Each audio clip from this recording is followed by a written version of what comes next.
Bonjour à tous. Bonjour Merci. à toutes et à tous. Oui, pardon, toutes. Surtout qu'on est beaucoup plus de femmes aujourd'hui. Donc, c'est le moment de les inclure. Alors, on est aujourd'hui ensemble pour un webinaire sur la question des livres accessibles, aux 10 en particulier. Et je suis donc avec Laetitia Branciard, qui nous fait l'honneur d'être ici aujourd'hui, que vous connaissez pour beaucoup, pour diverses raisons, parce qu'elle est ingénieure de recherche multimédia dans une école de formation des enseignants pour le ministère de l'Agriculture. Elle est aussi évidemment vice-présidente de la FFJ. Et puis, elle fait plein de choses pour les 10, justement. Donc, c'est elle aujourd'hui qui va vraiment prendre la parole et puis va vous parler justement d'accessibilité et surtout de livres accessibles aux 10 parce qu'aujourd'hui, il y a des livres accessibles. Donc, faut en faire profiter tous les 10. Donc, je vais vous donner la parole, Laetitia. Et Avec plaisir. Juste ajouter qu'il y a un petit chat si vous voulez poser des questions. J'ai vu que vous en étiez déjà emparés, c'est parfait. Oui, il y a 15 questions déjà. N'hésitez pas à nous dire un petit peu qui vous êtes, si vous êtes professeur, bibliothécaire, parent d'enfants 10, etc. Comme ça nous donne une petite vision globale de l'audience aujourd'hui. Et puis, on répondra aux questions, surtout Laetitia répondra aux questions plutôt en fin de présentation, mais n'hésitez pas à les poser au fur et à mesure de la discussion. Comme ça, on aura tout à la fin et on pourra y revenir tranquillement. Je précise que vous allez recevoir l'enregistrement du webinaire par mail dans la foulée, et puis je vous mettrai des différents liens, la présentation, etc. aussi dans ce mail. Donc, vous aurez plein de choses après et je vous mettrai également nos coordonnées s'il y a des questions supplémentaires. Voilà, je laisse la parole à Laetitia. Merci beaucoup de m'avoir invité aussi pour ce webinaire. C'est toujours intéressant de partager ces connaissances avec les familles, les enseignants, les bibliothécaires, parce que il y a une demande de plus en plus importante pour mettre à disposition des enfants, des adolescents et des adultes des ouvrages qui sont adaptés. Pourquoi qu'ils restent éloignés de la lecture vu leurs difficultés. Donc, en tant qu'enseignante dans une école de formation des enseignants pour les lycées agricoles, ou en tant que vice-présidente d'une association de 10 en Midi-Pyrénées ou de la Fédération française des 10, je suis amenée à faire des présentations. J'ai fait aussi beaucoup de présentations dans les bibliothèques qui sont très intéressés par cette thématique de plus en plus. Je vois il y a une liste de diffusion bibliothèque accessible où on voit de plus en plus d'exemples de bibliothèques qui créent des fonds spécifiques. Donc, c'est toujours intéressant pour nous. Voilà, donc je vous propose dans un premier temps de partager avec vous un diaporama qui vous sera remis après. Et puis ensuite, on échangera, vous poserez vos questions, vous apporterez votre expertise, vos connaissances aussi dans ce domaine. Voilà, je vous propose de partager mon écran et puis de dérouler le plan que je vais vous proposer.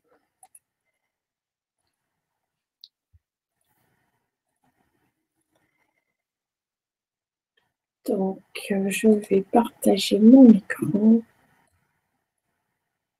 Voilà.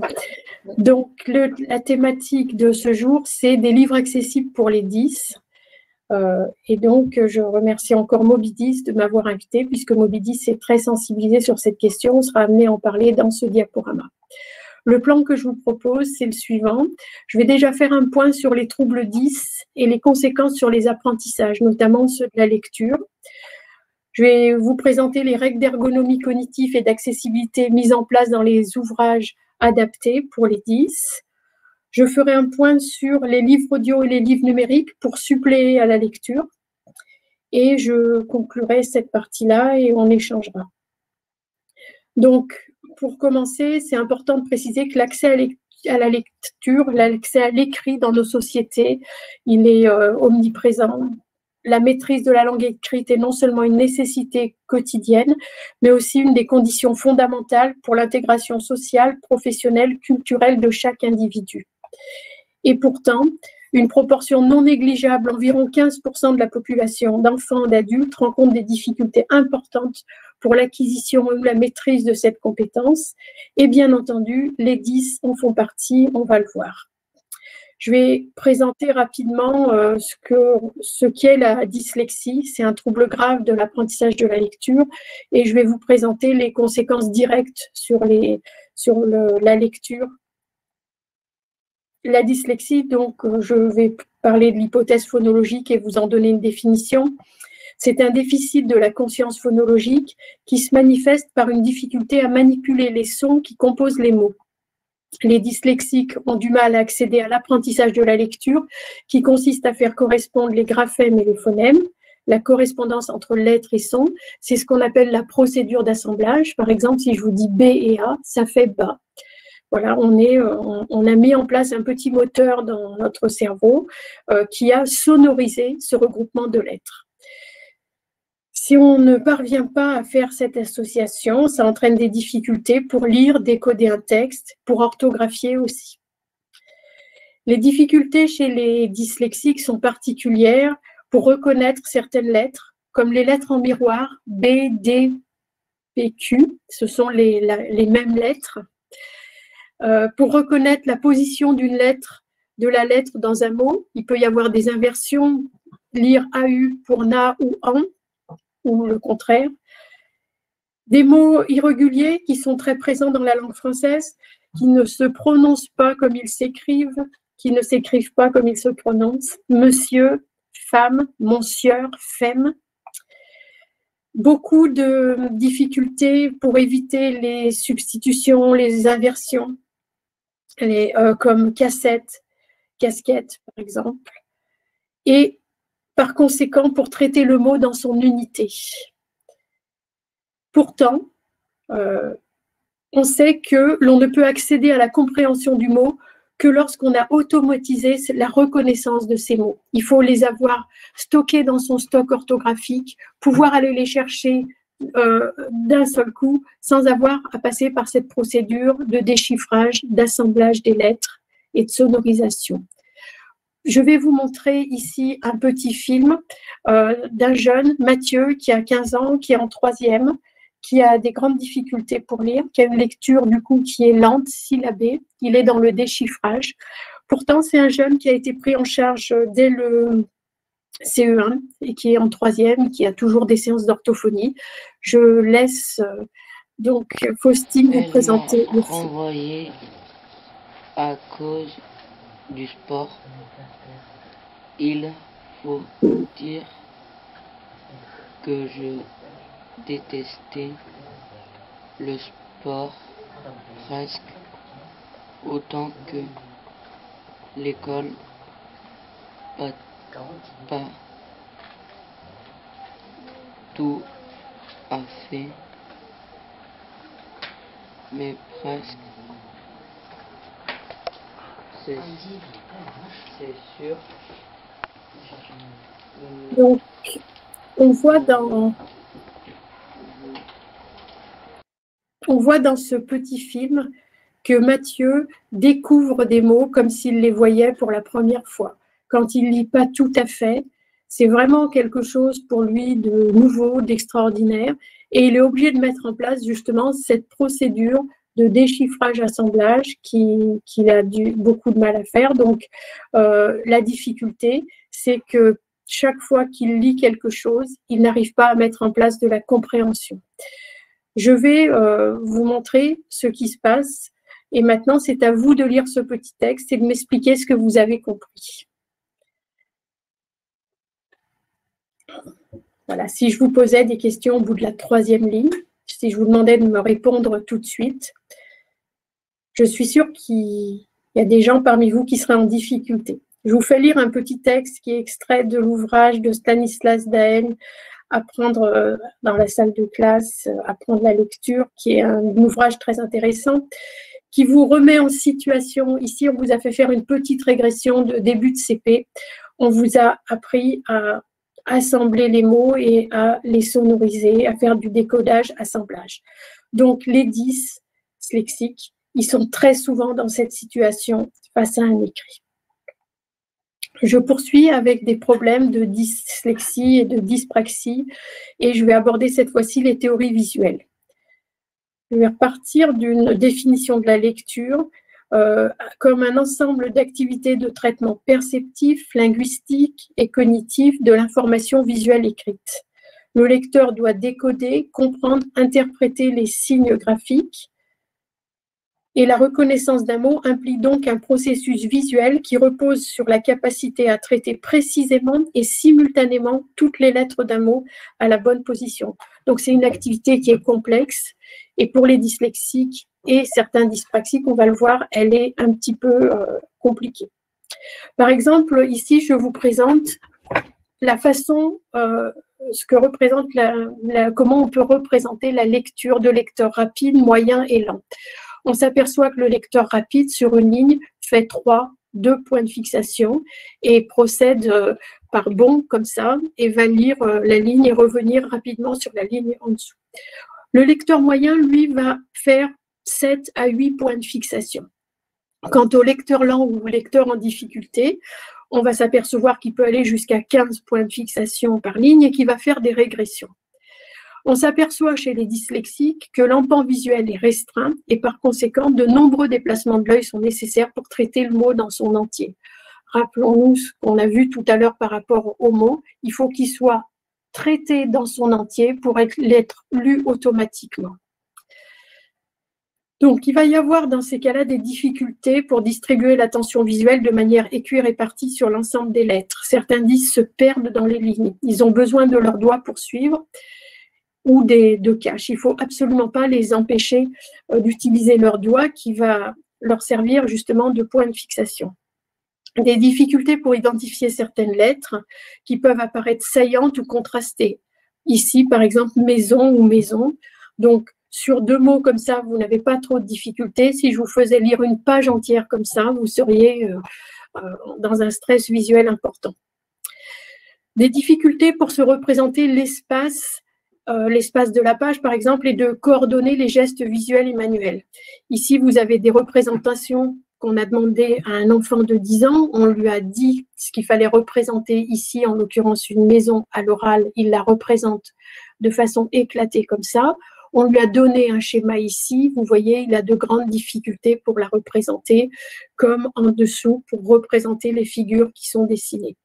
Et juste à côté, vous voyez un enfant dysgraphique qui a de grandes difficultés à reproduire les lettres comme il faut, à rester sur les lignes et qui fait énormément de ratures. Donc, on va voir que pour les troubles que j'ai mentionnés, il y a des difficultés globalement pour accéder à la compréhension quand on n'a pas automatisé la reconnaissance des mots, pour distribuer une attention visuelle de manière équirépartie sur l'ensemble des lettres, et pour identifier certaines lettres, de mettre en relation des éléments hétérogènes d'une page afin de construire du sens, c'est-à-dire tout ce qui est la relation texte-image ou tableau-image ou tableau-texte, et globalement à trouver des informations dans un texte parce que chez les dys, il y a un manque de repères. Ils n'arrivent pas à créer des repères et à retrouver les éléments de repérage qu'on peut mettre en place dans une page de texte. Donc, je reprends ici une image de la BD qui est en cours de réalisation, qui va bientôt paraître, qui a été réalisée par Christopher Boyd. Je vous ai mis un lien dans ce diaporama, vous pourrez aller voir son témoignage, qui est dyslexique, dyspraxique, qui a eu des problèmes de dysphasie aussi et qui explique comment ça se passait pour lui. Et ici, il explique qu'il se perdait complètement dans les lignes, il était complètement perdu. Je vous présente, avant de commencer, quelques ouvrages pour comprendre les dys. Alors, vous connaissez sûrement la collection Tom Pouce. Je vous présente quelques ouvrages ici. C'est une collection qui est adaptée pour les parents, qui est adaptée pour les enseignants, parce qu'on vous présente non seulement le trouble, mais des idées pour pouvoir faire des adaptations à la maison, à l'école. Et en général, il y a des idées qui sont très intéressantes. Il y a beaucoup d'autres ouvrages, bien sûr, mais là, je voulais vous présenter des choses assez faciles d'accès. Pour les petits, il y a une petite bande dessinée, un petit album qui s'appelle « J'ai attrapé la dyslexie ». Pour les plus grands qui savent lire ou à qui on peut lire l'histoire, il y a un ouvrage magnifique qui s'appelle « La vraie vie de l'école » de Pauline Elfen, qui raconte la vie d'une petite de CE1 de l'intérieur en tant que dyslexique, qui explique comment elle vit sa vie à l'école et dans la vie de tous les jours. Voilà. Je vous ai dit aussi que je vous donnais ce lien-là. Vous pourrez aller voir le témoignage de Christopher Boyd qui présente son parcours et les écoles dans lesquelles il a pu réaliser aussi son travail de dessinateur. On va aborder maintenant la partie qui nous intéresse, qui est la facilitation de la lecture et l'adaptation des livres pour les 10. Et je vais parler justement de ce qu'on appelle des règles d'ergonomie cognitive. Pour prendre en compte les difficultés spécifiques des 10, pour créer des ressources adaptées, il y a la nécessité de travailler dans une démarche d'ergonomie cognitive. C'est-à-dire qu'on va créer des outils adaptés à la façon dont le cerveau fonctionne. On va essayer de mettre en place des facilitateurs et d'appliquer des règles d'accessibilité qui correspondent souvent à des normes universelles et spécifiques pour faciliter la lecture. Alors, de nombreux éditeurs se sont posés ces questions et font appel à des spécialistes des troubles des apprentissages, des orthophonistes, des psychomotriciens, des ergothérapeutes, des ergonomes, des chercheurs, mais aussi des infographistes et des informaticiens pour rendre les ouvrages plus accessibles pour les 10. Les adaptations, nous le verrons, elles portent principalement sur la forme de l'écrit, mais aussi parfois sur une adaptation de la narration. Donc, dans un premier temps, il y a une réflexion sur l'accessibilité de la police. Alors, aujourd'hui, il n'y a aucune recherche qui dit qu'il y a des polices accessibles pour les 10. Il y a simplement des polices qui ont été identifiées pour certains 10, parce que tous les 10 sont différents, plus accessibles. Et là, je m'inquiète un petit peu par rapport à certains, je m'inquiète. Je me pose la question quand je vois certains éditeurs qui se contentent de changer la police, de mettre de l'open dyslexie, par exemple, on va en parler, et qui du coup pensent que l'ouvrage est accessible pour les 10. On verra qu'il y a beaucoup d'autres adaptations à prendre en compte. Bon, ces polices-là sont accessibles pour tout le monde. Elles rentrent dans l'accessibilité universelle. Et on sait par contre qu'il y a des recherches qui montrent que des polices qui ont des empattements comme Times New Roman, par exemple, les empattements, c'est ces petites pattes qu'on a ici, celles-ci ne sont pas accessibles, elles freinent la lecture, donc il va falloir les éviter pour toutes les personnes empêchées de lire. Il y a aussi des polices, comme je viens de le dire, qui sont reconnues pour les dyslexies, qui sont principalement utilisées quand on rentre dans la lecture et dans l'écriture, parce que le bas de la case est plus marqué et du coup, il y a une meilleure reconnaissance des lettres. On va voir que ça va aider certains élèves, certains enfants, que certains vont s'accrocher à cette police même quand ils sont plus grands, mais il n'y a pas de recherche qui porte là-dessus et qui montre que c'est vraiment quelque chose d'universel. Encore une fois, moi je connais des 10 qui sont tous très différents. Il y a des dyslexiques qui m'ont expliqué qu'ils aimaient bien comics, par exemple, à l'écran, mais qu'ils ne le supportaient pas sur le papier. Donc, vous voyez, il y a une grande diversité d'approches par rapport à ces polices d'écriture. Faciliter l'identification des lettres ou des graphèmes, on va voir que lorsque les enfants sont en difficulté pour reconnaître certaines lettres, on va pouvoir les mettre en valeur.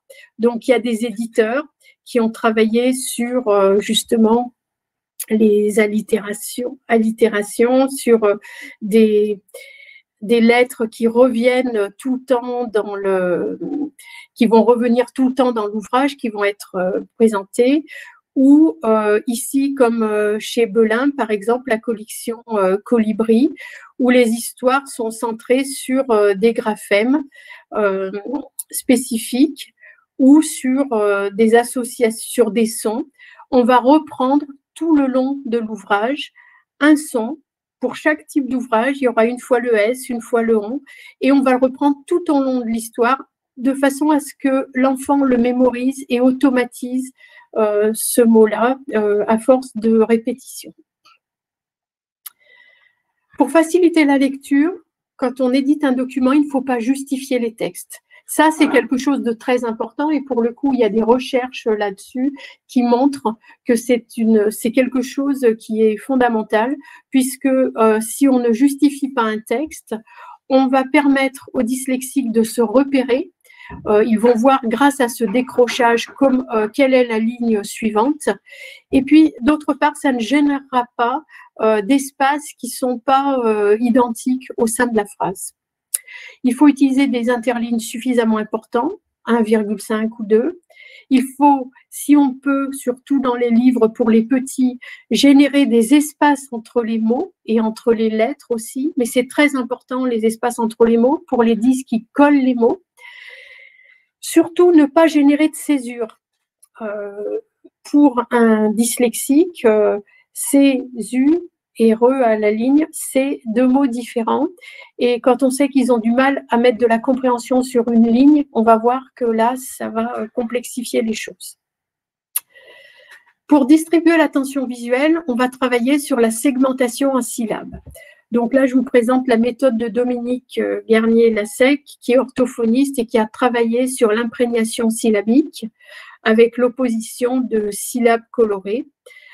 C'est une méthode qui facilite la prise d'informations visuelles par l'alternance de couleurs. Donc là, je reprends un ouvrage de Pouet et Cerisier qui explique que pour soulager la mémoire de travail, évitez de travailler sur le phonème. Proposez plutôt des méthodes qui placent la syllabe au cœur du dispositif. Des repérages de couleurs mettent en valeur les syllabes, ce qui permet au lecteur de traiter un plus faible nombre d'items en temps réel. Donc, ici, vous avez un ouvrage de La Poule qui pond, par exemple, qui est un éditeur qui, très tôt, a travaillé sur ce principe de la syllabisation. La syllabe est l'élément répété le plus pertinent pour la mémorisation de la forme orthographique du mot et son maintien en mémoire. Autre méthode, la méthode Facilidis, donc c'est élaboré par un médecin en psychologie et spécialisé sur les troubles des apprentissages, donc qui met en place des syllabes colorées phonétiquement, c'est-à-dire comme elles se prononcent. L'avantage de cet éditeur, c'est qu'il va présenter des ouvrages pour les adolescents, ce qui est moins courant. On rencontre surtout beaucoup d'éditions adaptées de ce type-là avec la colorisation pour les plus petits. Autre méthode pour distribuer l'attention visuelle, c'est un éditeur, les éditions Entre Deux, qui a choisi de coloriser des sons. Donc, au départ, il y a une présentation. Le « en » est en orange. On essaye d'associer. Le « ou » c'est rouge. Vous voyez, le « e » c'est bleu. Marron, c'est rond. Et on va essayer, tout au long du texte, de retenir ces éléments pour ancrer ici ces sons en mémoire. Maintenant, je vais justement vous présenter un travail que j'ai pu réaliser avec... en association justement avec Mobidis à la demande des éditions Fleurus. C'est le premier ouvrage pour lequel j'ai travaillé, il y en a 8 maintenant. Ce sont des documentaires qui étaient édités déjà depuis quelques années et qui, comme vous pouvez le voir dans la page ici sur la partie gauche, ne sont pas forcément accessibles pour personne, puisque quand on écrit du texte sur des images, on s'aperçoit que c'est pas facile à lire. Quand on met du texte en italique penché, ça aide pas non plus. Quand on met des informations dans le texte avec des petits 1, petits 2, petits 3 et qu'il faut aller les chercher sur une autre page, ça simplifie pas la vie non plus. Donc, à partir de ces textes-là, j'ai fait un travail à la fois sur la présentation, donc vous avez cette page-là qui était sur une double page, qui correspond maintenant à cette page-ci, Un travail sur la longueur des lignes, sur les contenus en les facilitant, sur les explications avec des bas de page où on retrouve tout de suite la définition du nom, alors qu'avant il fallait aller le chercher en fin d'ouvrage, et on sait très bien que personne ne va chercher ces informations à la fin d'un ouvrage.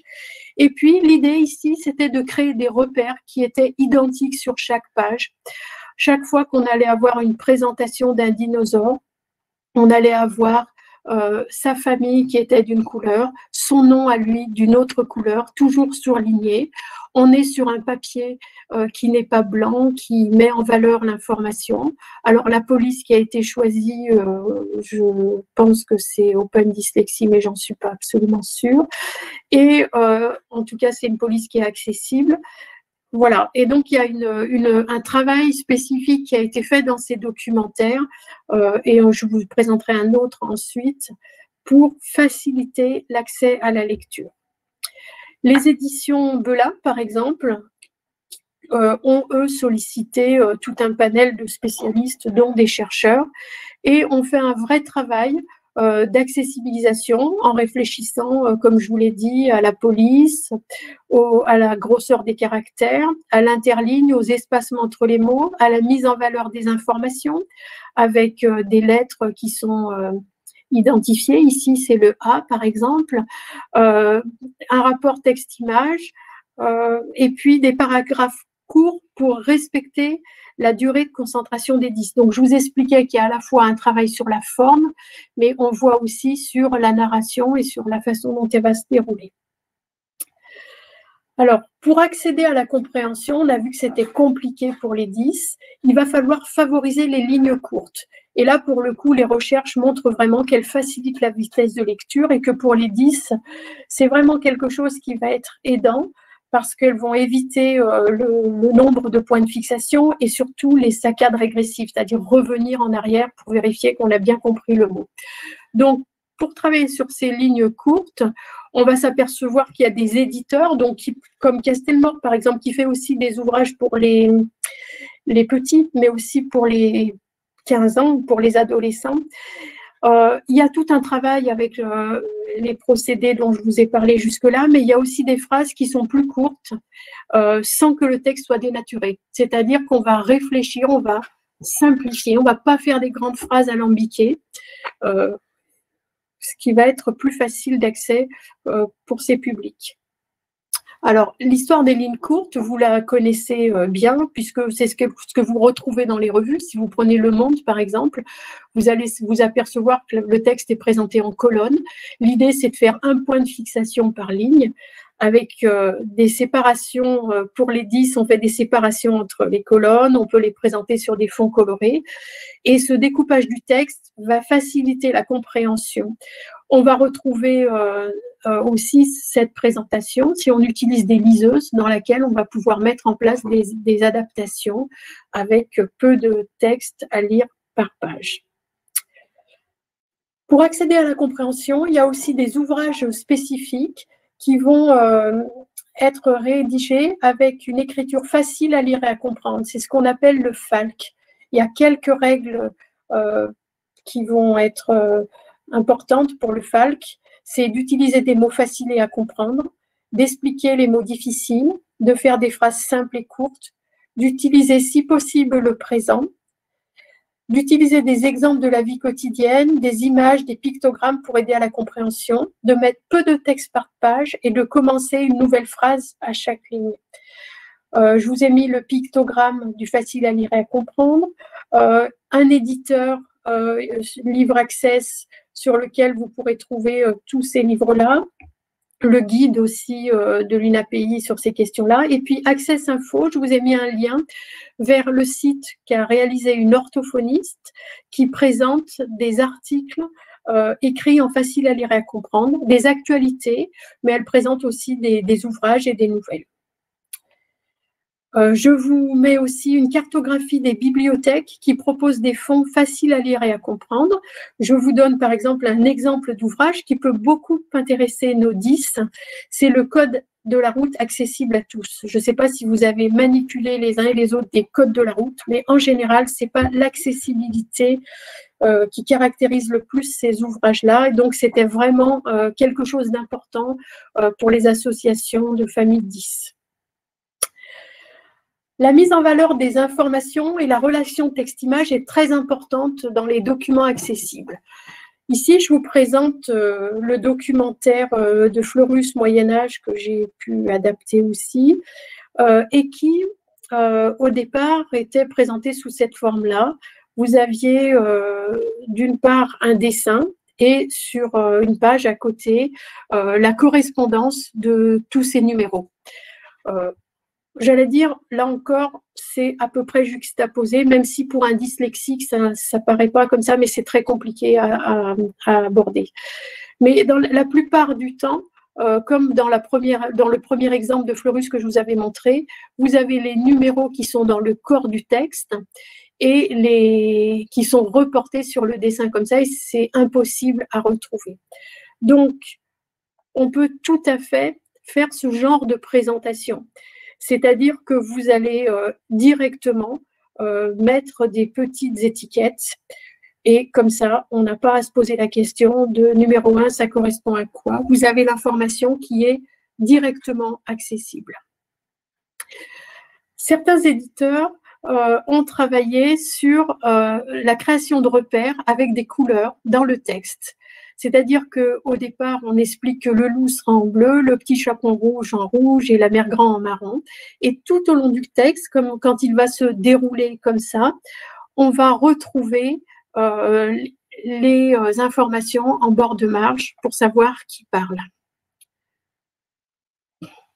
Alors, je veux parler des mangas aussi, parce que c'est vraiment de la littérature qui est très présente dans les bibliothèques de 10. Les enfants, les adolescents et même les adultes dyslexiques se retrouvent complètement dans ces codes graphiques parce qu'ils sont facilitateurs. Donc, je m'appuie sur des travaux d'une chercheuse que je vais vous présenter après. Le schéma de construction des mangas semble pouvoir autoriser les dyslexiques à aborder la lecture de façon plus sereine, plus ludique, de manière segmentable, grâce à l'usage des phrases courtes, d'une ponctuation amoindrie, d'illustrations aisément compréhensibles et situées face au texte, d'un récit s'appuyant sur une évolution chronologique, peu de texte, beaucoup d'illustrations et une lecture qui va de droite à gauche. Donc, je m'appuie sur l'article notamment d'Isabelle Papio sur les mangas outils d'aide à la dyslexie et à la phobie scolaire. Et je vous montre une image ici où vous avez une lecture qui part de cette image-là, où on voit un appareil Kodak. Le personnage se pose la question et enfin, il se pose la question, qu'est-ce qu'un ancien personnage fait ici? Qu'est-ce qu'un si vieil appareil fait ici? Donc, voilà, c'est quelque chose qui est très présent. Je vous l'ai dit, dans les bibliothèques de 10 et dans les établissements où il y a des CDI qui mettent en place des clubs manga, ce sont très souvent des dyslexiques qui animent ces clubs-là. Je vais maintenant passer à la dernière partie qui est la facilitation de la lecture avec des ouvrages numériques adaptés, qu'ils soient audio ou numérique texte. Je m'appuierai pour ceci sur un travail que j'ai déposé sur le site de la FF10, tout savoir sur les livres numériques pour les personnes 10, et sur le récent rapport de l'ADOPI qui travaille sur les perceptions et les limitations d'usage dans le secteur du livre numérique chez les déficients visuels et les publics 10, où on va voir une comparaison et on va voir ce qui convient bien et ce qui conviendrait de mettre en œuvre aussi dans notre société. Donc, pour suppléer à la lecture, il y a les livres audio. Ça, pour les 10, les livres audio, c'est vraiment une alternative très intéressante, car quand une personne ne peut pas faire la lecture pour un 10, eh bien, le 10, il abandonne sa lecture. Les parents qui ne peuvent pas lire les œuvres intégrales à l'école pour leurs enfants, eh bien, les enfants n'accèdent jamais à ces contenus-là. Et il faut savoir qu'à force d'être éloignés de l'acte de lire, eh bien, les dyslexiques peuvent devenir illettrés. L'accès aux livres audio évite la surcharge cognitive, il procure une plus grande autonomie, une meilleure compréhension, Mathieu, que vous avez vu dans le petit film tout à l'heure, on a travaillé avec lui sur des livres audio et il était très content parce qu'en troisième, pour la première fois de sa vie, il répondait aux questions en cours de français. Permet de partager une culture commune et la lecture peut devenir un loisir, ce qui est quand même quelque chose d'insensé quand on connaît les 10. Donc, les livres audio sont soit enregistrés par des professionnels, soit des bénévoles, ou créés à partir de voix de synthèse. De nombreux éditeurs proposent des ouvrages pour les enfants et les adultes. Pour les dyslexiques empêchés de lire, c'est un support indispensable pour accéder à la culture. Le choix des voix est très important et certains éditeurs font appel à des acteurs. Donc, la lecture se fait sur ordinateur, tablette, smartphone, lecteur MP3 ou certaines liseuses, puisque certaines liseuses intègrent la synthèse vocale. Donc, des livres audio, je vous présente quelques éditeurs. Dans le document que j'ai réalisé, vous allez en trouver beaucoup plus. Je vous renvoie aussi vers les podcasts sur France Inter, Une histoire et au livre. Vous avez une 50aine de petites histoires lues très intéressantes avant de s'endormir. Je vous renvoie aussi vers la bibliothèque Story Player. Et il faut savoir maintenant que cette bibliothèque qui comporte de nombreux titres d'histoires lues pour les petits est présente dans les bibliothèques parisiennes. Il y a beaucoup d'associations de donneurs de voix bénévoles, comme l'association des donneurs de voix. Il y a EOL, il y a la bibliothèque numérique francophone. Et pour accéder à tous ces ouvrages adaptés, vous pouvez passer par la base de données, la BDEA. Vous avez le lien, vous cliquerez dessus et vous verrez où vous pourrez retrouver ces ouvrages-là.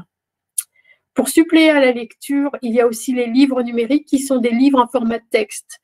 C'est des livres qui contiennent du texte au format numérique, qui peuvent être lus par des voix de synthèse, qui peuvent être modifiés, sur lesquels on va pouvoir apporter des modifications. On va les lire sur ordinateur, tablette, smartphone. Il y a les e-books standard EPUB 3 qui sont accessibles pour tous. Ils ont un potentiel parce qu'ils peuvent être lus en braille, ils peuvent intégrer des options d'accessibilité, comme on va le voir, notamment avec Mobidis qui a créé la lecture sur son dos ou sur d'autres bibliothèques grâce à un reader Frog qui est une application qui va vous permettre de lire les ouvrages que vous propose Mobidis.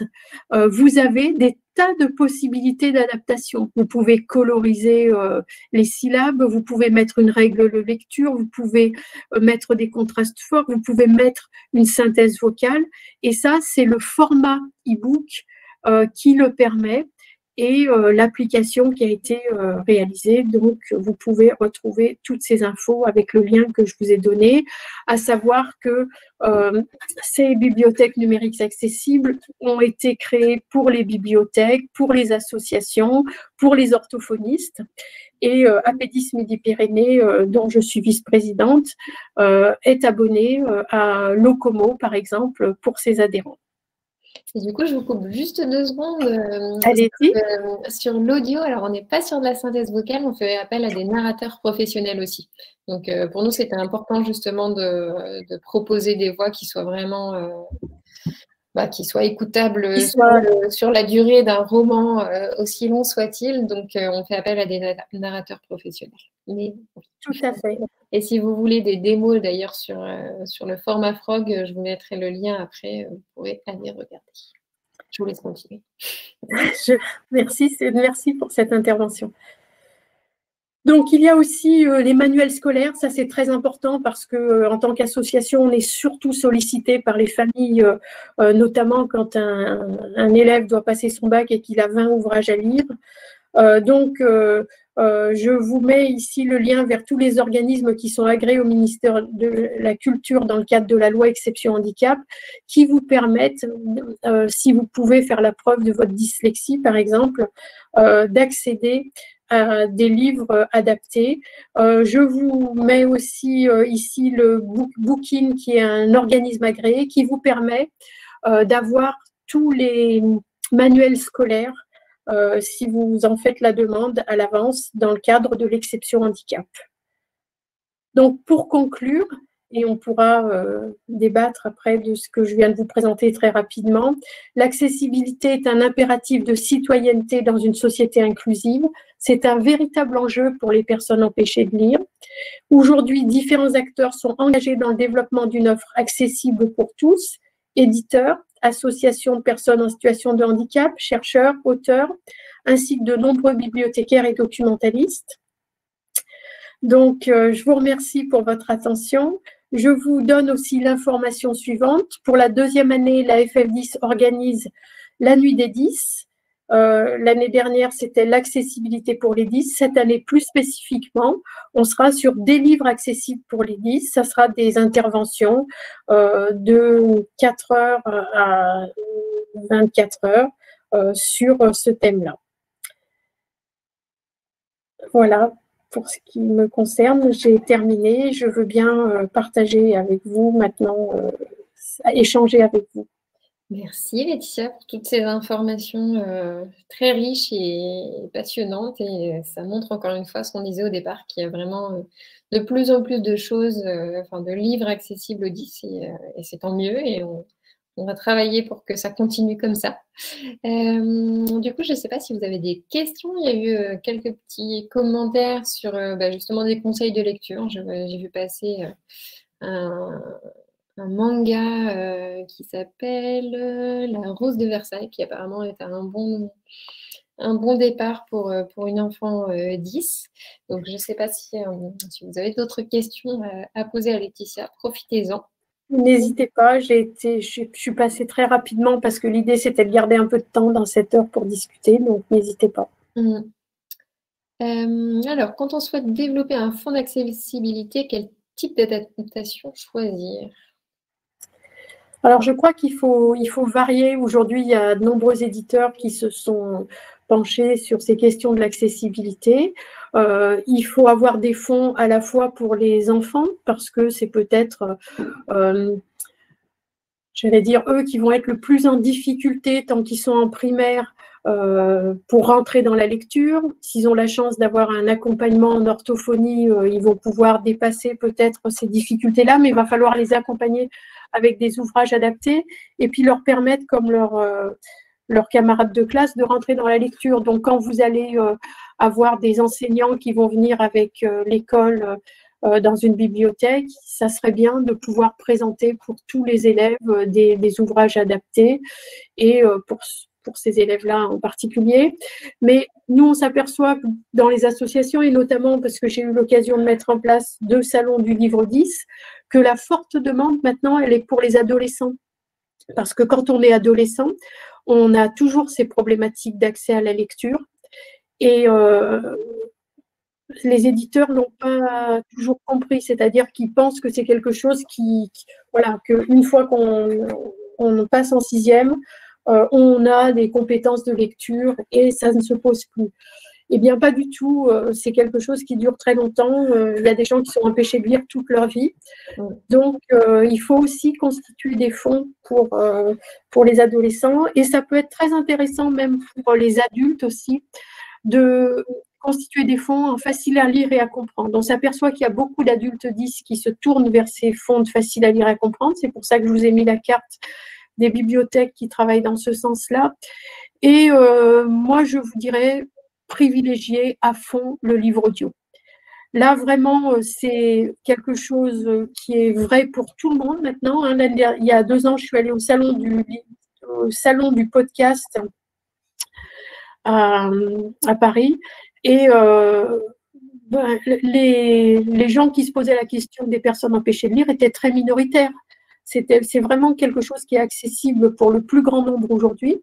Donc, si vous constituez des fonds comme ça, vous allez toucher tous vos publics sans discrimination et du coup, vous serez dans l'accessibilité universelle. Tout à fait. Et d'ailleurs, je rebondis sur la question des adolescents. Nous, c'est pour ça aussi que chez Mobidis, on avait décidé de lancer Sondo, qui est donc une bibliothèque numérique pour les collèges, parce que justement, les retours qu'on avait eus suite aux collections qu'on avait lancées, vous parliez tout à l'heure des colibris, des discours, etc., c'est qu'il y avait un véritable manque sur les titres, alors pour les adolescents, mais surtout pour les titres prescrits au collège aussi. Donc les élèves ne pouvaient pas suivre et c'est pour ça qu'on a décidé d'aller, de commencer par le collège et d'essayer d'apporter une solution à notre niveau. Donc oui, carrément sur les adolescents.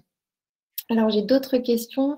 Conseillez-vous de suivre la lecture sur le livre pendant l'écoute du livre audio? Alors, pas forcément. Il y a des enfants pour qui ça va être compliqué, surtout la première fois. On peut faire une première écoute comme ça. Et c'est ce qu'on a fait avec Mathieu, le petit jeune que vous avez vu. On a fait un travail avec lui sur l'affluence en lecture. La première chose qu'on faisait, on lui faisait écouter la lecture plaisir. Il écoutait son livre sans se poser la question du livre. Comme on le faisait, nous, dans un cadre scolaire, à un moment, on est retourné sur le livre. Pour des enfants qui ont des problèmes visio-attentionnels, par exemple, qui ont des grosses problématiques de dyspraxie avec ces problèmes-là ou de dyslexie avec des troubles visuels importants, c'est difficile de faire les deux. Et les recherches montrent aujourd'hui qu'on est en surcharge cognitive quand on fait cette double activité. Alors, ça marche, les recherches montrent que ça marche sur des petits textes, un petit paragraphe, par exemple.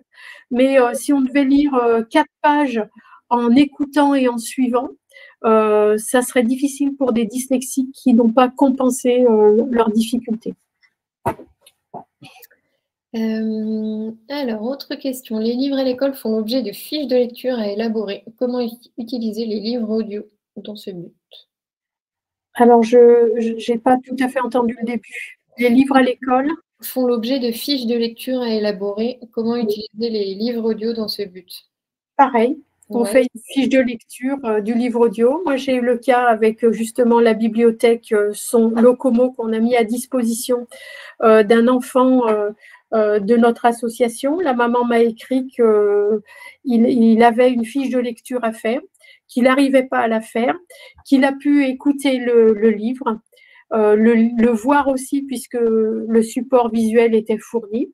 Il a pris Ali-Baba, en l'occurrence, que vous avez fourni. Le classique, le premier. Voilà, et qu'il a beaucoup aimé. Et il a fait sa fiche de lecture. Voilà, parce qu'il avait écouté et compris. L'écoute, elle va permettre de comprendre. Une fois qu'on a compris, on peut mettre plus de sens sur ce qu'on voit et sur le rapport texte-image notamment. Souvent, les dyslexiques qui n'ont pas accès à la lecture essayent de comprendre uniquement à travers les images. Donc, c'est un peu compliqué, surtout quand il y a peu d'images. Ensuite, y a-t-il des modèles de liseuses avec la reconnaissance vocale? Oui, alors je ne sais pas si je suis autorisée à faire de la pub ici. Bah, allez-y. Hein. C'est des bons titres, des bons supports. Voilà, la pédiste, on en a acheté pour justement aiguiller les parents. On leur a mis à disposition. C'était la Pocket Tea de chez Cultura. Voilà, mais il y en a d'autres. Enfin, je sais que c'est la première qui a intégré la synthèse vocale. Voilà. Moi, je l'ai testée, celle-ci, elle fonctionne. Après, il faut faire des demandes dans les établissements qui vendent ces outils-là. Très bien. On me demande si les manuels scolaires via Bookin sont gratuits pour les 10. Alors, Bookin va vous demander, c'est une association, il va vous demander de payer 20 € pour l'année et vous pouvez demander autant d'ouvrages que vous le souhaitez. Ce qui est le plus simple avec Bookin, c'est quand vous avez le titre des ouvrages, je pense au collège notamment, quand vous avez les titres, si possible au mois de juin, et il faut vraiment le demander, vous leur envoyez et vous les aurez sûrs pour la rentrée. Si vous demandez ça le 15 septembre, vous aurez un petit peu plus de difficultés parce que tout le monde le fait au même moment. Dans la dernière nuit des 10, Bookin a présenté sa façon de travailler. Je vous mettrai le lien sur la dernière nuit des 10, donc vous pouvez retrouver cette vidéo. Et cette année, on fera un point avec Bookin aussi pour voir comment ça fonctionne. Et ce qu'il nous explique, c'est qu'ils ont doublé ou triplé la demande, quoi. Les familles sont très, très intéressées d'avoir tous les manuels scolaires au format numérique. et avec des applications qui sont gratuites ou presque pour les lire et pour les adapter. D'ailleurs, du coup, on va rester sur les manuels. On demande si vous pourriez repréciser comment un établissement peut faire la demande pour obtenir ces manuels. Alors, je vais peut-être vous laisser alors, pour Bookin, c'est les familles uniquement qui ont accès à ces organismes agréés, comme à ceux que je vous ai présentés pour le livre audio ou pour d'autres ouvrages adaptés, que sont les associations.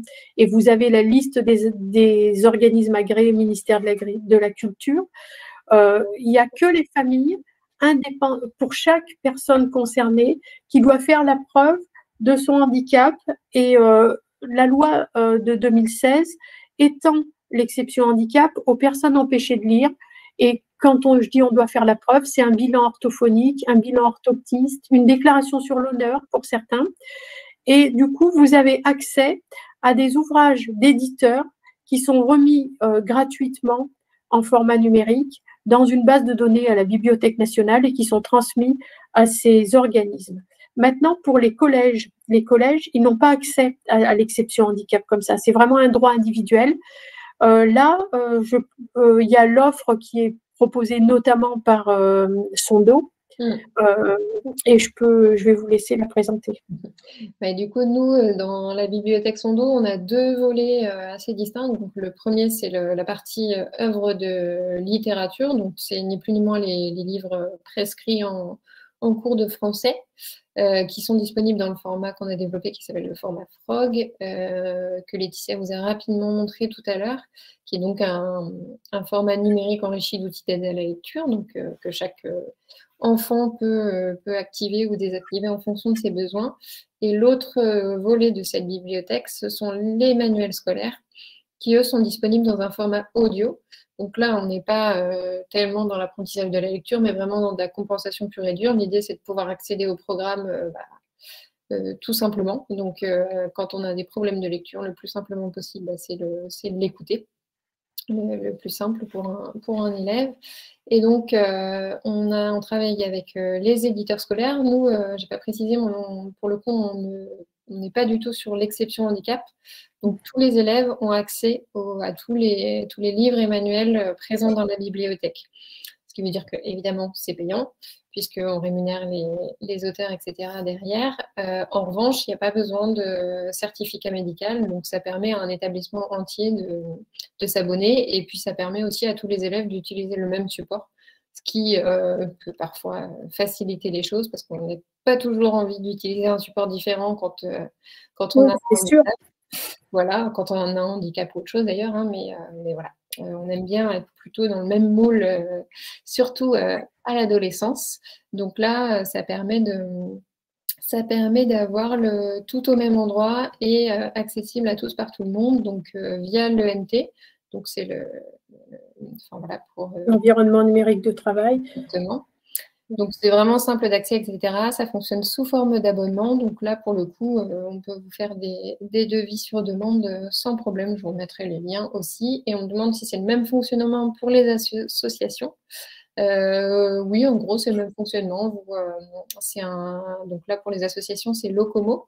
C'est une offre plus réduite et du coup moins chère aussi, qui permet d'accéder à une vingtaine de titres, là où sur Sondo, on a un catalogue de 400 titres et les établissements peuvent en sélectionner une soixantaine. Sur Locomo, c'est 20 titres. On a 3 sélections différentes, donc pour les petits, pour les grands, et puis un mélange des deux. Et du coup, l'association peut bénéficier de 50 comptes qu'elle peut redistribuer soit gratuitement, soit en échange d'une petite cotisation. Donc, en gros, ça revient à 6 € par compte, donc pour une vingtaine de titres. Et voilà. Mais sinon, système d'abonnement accessible assez simplement. Je laisse Laetitia qui a testé. Je voulais dire que dans le premier cas de figure, où c'est accessible pour tous les collégiens. Ça veut dire que l'établissement a pris un abonnement et ce que l'on constate, c'est qu'il y a des départements qui ont favorisé ça, c'est-à-dire qui ont encouragé les départements pour être dans cet accès à des bibliothèques accessibles pour tous. Donc ça serait l'idéal. Hein. C'est vrai que si on ne devait pas se poser la question du livre accessible pour la personne en situation de handicap, s'il était accessible partout, franchement, on serait les plus heureux du monde. Hein. Oui. Maintenant, aujourd'hui, c'est une obligation souvent parce que tout l'environnement n'est pas accessible. Exactement. Mais oui, c'est vrai que nous, ce qu'on essaie de faire, c'est d'aller voir les départements donc, qui ont la compétence collège directement pour que, voilà, que ce soit eux qui financent aussi et que tout le monde ait accès aux livres de la même manière. On a quelques départements qui commencent à s'engager, notamment le Pas-de-Calais qui a fait tout un travail sur à la fois l'inclusion et aussi un travail sur l'illettrisme parce que voilà, il y a des problèmes d'illettrisme. Oui. Bon, il y en a partout en France, hein, mais oui, mais c'est un département qui est très axé là-dessus. Voilà. Donc, c'est aussi une des réponses. Et voilà. Et là, j'en profite pour ajouter que on vient juste de lancer Sondido pour les écoles élémentaires, qui est le même format que ce qu'on trouve dans Sondo, si ce n'est qu'en plus. Là, dans Sondo, on n'avait que la colorisation syllabique. Dans Sondido, on aura également la colorisation phonémique, puisque dans l'apprentissage de la langue, c'est aussi très important. Donc, on aura les deux, le choix. C'est plutôt intéressant de remonter l'info si ça vous intéresse. Pareil, je pourrais vous envoyer les détails. Mais il y a un appel à projet en cours qui permet, qui fait partie du plan de relance du gouvernement et qui permet aux communes de bénéficier de grosses subventions en matière de numérique pour équiper leurs écoles élémentaires. Et ça peut tout à fait être une réponse. Donc, s'il y a des besoins, vous pouvez toujours aller informer les services éducation de vos communes. C'est le bon moment pour le faire. Bon, une fois qu'il y a des sous en la matière, il faut en profiter. Ça n'arrive pas tous les jours. Et du coup, je ne sais plus s'il y avait d'autres questions. Peut-être une remarque sur les liseuses, faire attention aux DRM. Oui, alors les DRM, effectivement, c'est des petits éléments bloquants mis en place par les éditeurs pour pas qu'il y ait de copillage, enfin je fais simple, hein, pour préserver les ouvrages, pour pas qu'ils soient diffusés. Et les DRM, quelquefois, vont empêcher l'accessibilité. Tout ce qui a été mis en place pour favoriser l'accessibilité pour les personnes empêchées de lire sont parfois bloquées par ces DRM. Ça, c'est une vraie problématique qu'il faut se poser. Et on va voir qu'en fonction du matériel utilisé, des éditeurs, ça va être différent. Mais il faut faire ces vérifications. Ensuite, une question sur le besoin de parler essentiellement au présent. Qu'en est-il de l'apprentissage des repères temps? Alors ça, c'est effectivement, il faut faire la différence entre la lecture plaisir, la volonté qu'on peut avoir de faire revenir des personnes empêchées de lire vers le livre, hein, et ça, c'est une vraie problématique. Hein, il y a beaucoup moi, je dirais, je connais beaucoup de dyslexiques dans mon association qui n'ont pas ouvert un livre avant l'âge de 15 ans, hein, si ce n'est pas plus. Pour eux, ils les ouvraient parce qu'on les obligeait à lire et que sur le temps scolaire. Et puis, il y a le travail qu'on va faire à l'école avec des adaptations, avec de la différenciation pédagogique, avec de la colorisation des éléments, avec des déplacements dans l'espace et dans le temps. Grosse problématique de nos 10. Ils n'ont pas de repères dans l'espace et dans le temps. Donc, c'est compliqué pour eux, tout ce qui est conjugaison. Là, on parlait du facile à lire et à comprendre, où on vous disait il vaut mieux utiliser le présent. C'est parce qu'on a simplifié la lecture pour des personnes qui ont des gros problèmes de compréhension. Au départ, le facile à lire et à comprendre n'a pas été fait pour les 10.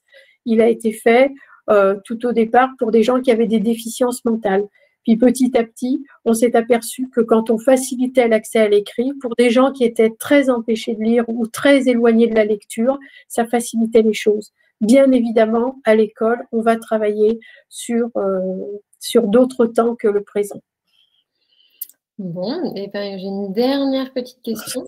qui concerne l'illectronisme. Oui, qui peut être présent chez les 10 aussi. Voilà. On va voir que les aides techniques chez les 10 vont vraiment favoriser leurs apprentissages aujourd'hui. Moi, je travaille là-dessus, je fais de la recherche là-dessus. J'ai fait un article notamment pour le premier confinement où j'ai pu vérifier que pour des élèves de collège et de lycée jusqu'en BTS, le fait que pour la première fois, les enseignants, pour certains, on va dire que 80%, 90% m'ont répondu que pour la première fois sur l'ENT, on leur donnait les cours en support numérique. Ça les a énormément aidés dans leur scolarité. Ils ont pu rendre les documents, des documents mieux présentés, plus longs, plus régulièrement, à temps. Ça, c'est vraiment des statistiques que j'ai pu mettre en place et vérifier. Par contre, il y a quand même, comme chez tous les autres publics, des jeunes qui sont dans l'électronisme et qui le sont notamment parce que leurs familles ne peuvent pas les accompagner là-dedans et qu'à l'école, rien n'est fait pour accompagner les gens à la prise en main des outils informatiques. Dans notre système d'enseignement, on va avoir au titre de la compensation des outils, mais là encore, j'ai fait des enquêtes qui montrent que sur 50 jeunes qui ont eu des appuis pour prendre en charge leur matériel informatique. On va dire 25, c'était parce que les parents pouvaient avoir une aide avec des ergothérapeutes à l'extérieur. Le reste du temps, c'était les parents. Et dans mon enquête, dans cette enquête-là, il n'y avait qu'une fois où c'était un enseignant qui prenait du temps à l'école, parce que concrètement, les enseignants n'ont pas de temps prévu pour ça, et c'était dans le cadre d'une ULIS, donc c'est très particulier. Aujourd'hui, dans le système français, contrairement au système canadien, à d'autres systèmes européens, on n'a pas de temps pour l'accompagnement à la prise en main des outils. Donc, on a des jeunes qui sont dans l'électronisme forcément, et ça va être la double peine pour ceux qui sont dans le besoin d'avoir des aides de ce type-là. Très bien. Et je crois que j'ai une mini dernière question. Enfin, je ne sais pas si elle est plus, mais et après, on va s'arrêter là. Quelles sont les prochaines étapes sur lesquelles vous travaillez et les points de blocage qui persistent? Alors, les prochaines étapes sur lesquelles je travaille par rapport à l'accès aux livres, c'est justement peut-être de réfléchir à comment on pourrait avoir une accessibilité pour tous.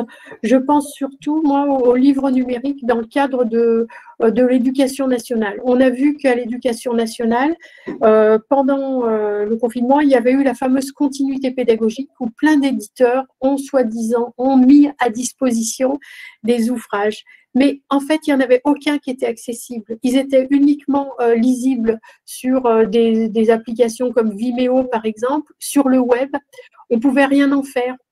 Et ça, c'était très frustrant pour tout le monde, pour les enseignants comme pour les élèves.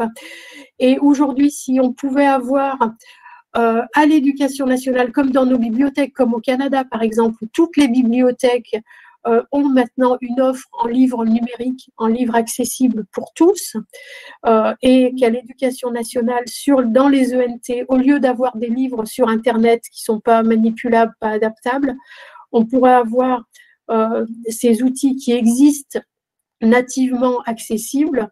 Là, je pense que c'est un travail avec les éditeurs, avec les donneurs d'ordre, avec les ministères. Et je crois que là, en tout cas, moi, au titre de la FF10, ça fait partie de nos projets qu'on présentera dans le cadre de la Nuit des 10, vers laquelle Très bien, merci, un grand merci pour toutes ces informations. Enfin, vraiment, c'était passionnant. Avec plaisir. Et puis, donc, vous aurez le diaporama et je donnerai quelques liens dont j'ai parlé. Ouais, je vous envoie ça soit dans l'après-midi, soit demain au plus tard. J'en profite pour ajouter que dans 15 jours, je n'ai pas précisé au départ, mais ce webinaire fait partie d'un cycle sur justement l'accueil des élèves à besoins éducatifs particuliers. Dans 15 jours, on aura 2 AESH qui travaillent au collège Christiane Bernardin à côté de Lyon, à Francheville, qui vont nous parler d'un programme de sensibilisation au handicap qu'elles ont mis dans leur établissement, qu'elles ont mis en place. C'est vraiment très, très chouette ce qu'elles proposent. Elles ont réussi à faire intégrer ça au projet d'établissement, etc. Donc, je pense que ça mérite d'être exporté dans d'autres établissements. C'est pour ça que j'ai souhaité les inviter. Et puis, en début avril, on aura aussi Corinne Truffier qui va nous faire un atelier de mise en situation. Ça s'appelle Vie ma vie de 10. Vaste programme. Donc voilà, je vous remettrai les liens aussi si vous souhaitez vous inscrire. Et puis s'il y a d'autres sujets qui vous intéressent, n'hésitez pas. Soit à proposer des choses, soit voilà, à nous demander. On essaiera de trouver des intervenants qui pourront répondre à vos questions. Et écoutez, à bientôt, d'une manière ou d'une autre. À bientôt. Voilà. Au revoir. Et puis merci à tous. Merci. Au revoir. Au revoir.